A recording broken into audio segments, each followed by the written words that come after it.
And we're now Right. upstairs, and we're not going to drink this until. Right, no, that's all right. Here we go. Here's the plan. Man with the plan.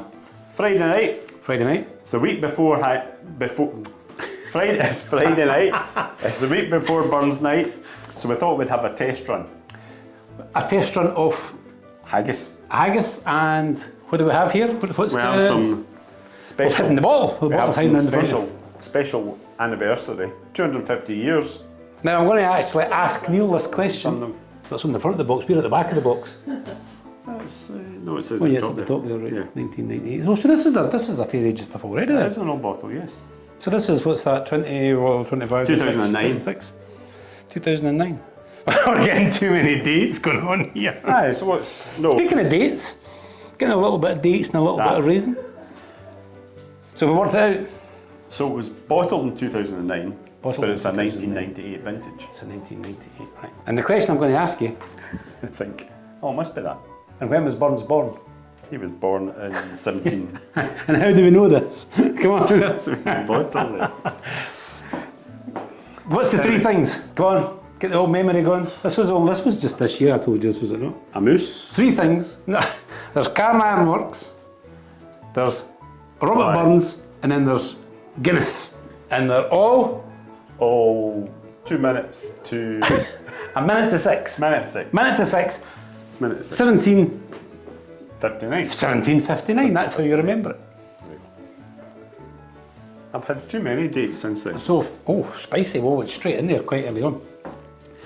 So if anybody out there is a lover of Burns, don't get yourself all flustered, or I'm pretty sure there was Well, actually what a proper we'll do- word for it there. What we'll do is we'll put a What did wee... the wee moose do? I'll put a wee bit in. Fair fa your honest sonsy face, great chieftain o' the puddin' race, aboon them all ye take your place, pain stripe or thirm. We'll are ye worthy of a grace as layings in my airm. Link in the description. So, we've done a wee video on this one previously, so I'll put the wee link in the description so you can actually go there and watch that video. What I would like to say about Burns is, I'm actually going to stretch forward here, because obviously you can see we're in the Still Talk kitchen, which we don't often do, because there's obviously food in the Still Talk kitchen. It's so warm. And it is actually very warm.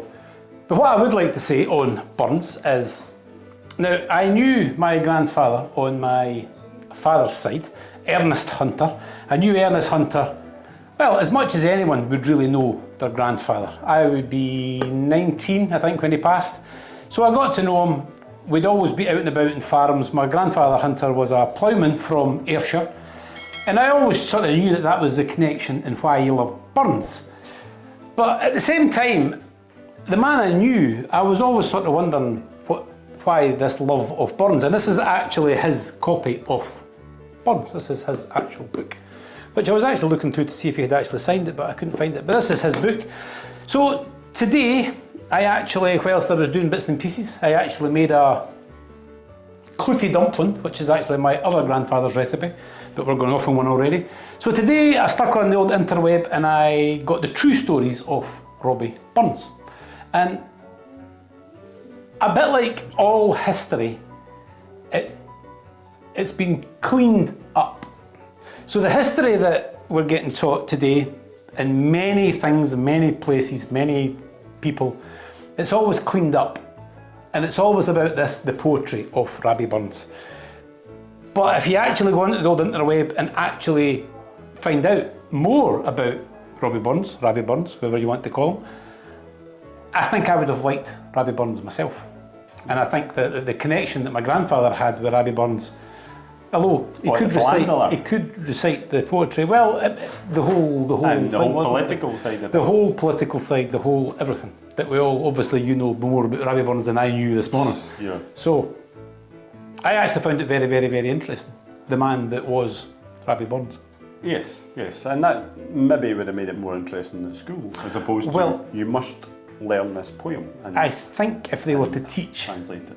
the whole details, the whole rebellious side, the whole, Oh, definitely. just the hardship. Uh-huh.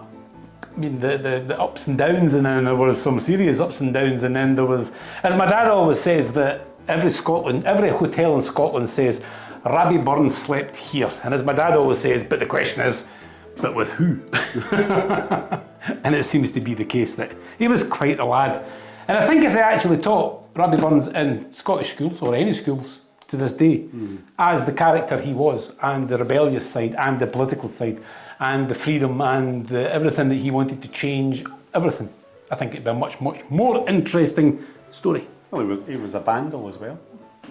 He was a vandal. There's a pub down in Dumfries where he scratched into the window. Well, this is back to what my dad said, that every pub in Scotland said that he was there. And rumour has it that he had a diamond ring and he always scratched his name, including Auchenbowie House, which isn't far from here. Auchenbowie House has a window and there is a little picture that's meant to be the silhouette of Burns, and I can't quite remember what's written there. But I actually did look it up at the time, and I don't think he was ever actually in Auchenbowie House.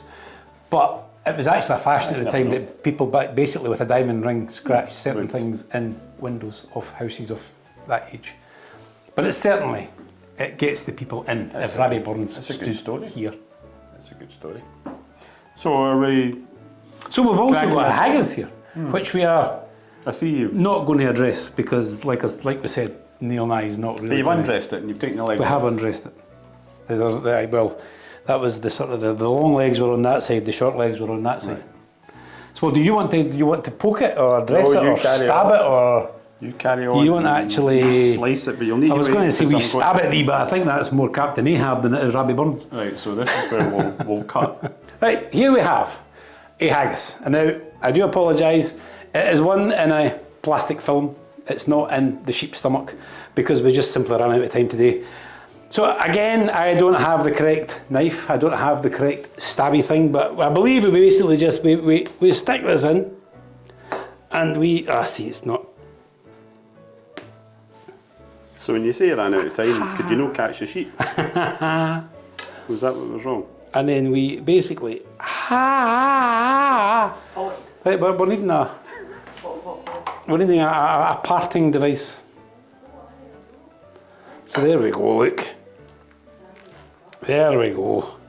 Steaming hot haggis.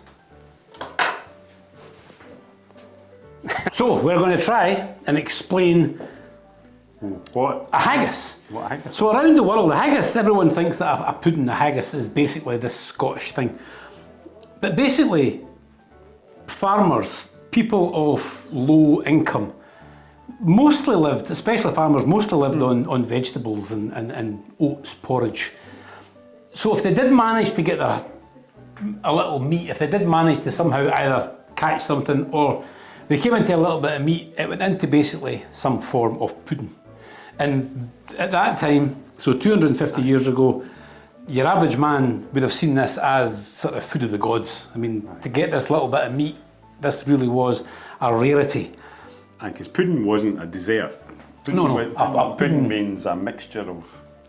Basically oats and spices and, well, I think what we're getting nowadays is a little bit more spicy and flavoursome. I think it's very sanitised. Well, I'm not sure whether it's more flavoursome. I think it's a bit more sanitised than what it originally was. I think it was a lot more sort of gamey back then. Yes. But the interesting thing is, innards. If we were to get in our little time machine, wobble. Every bit of the animal. Yes. Wobble, you're not in the time machine, wobble, sorry. we're wobbling. We're going, but if we went back 250 years, not only would we not understand the language, I don't think we would recognise a haggis. And the most interesting thing is, I don't think we would recognise the whiskey. The whiskey. I think you would find the whiskey was probably a bit more like vodka.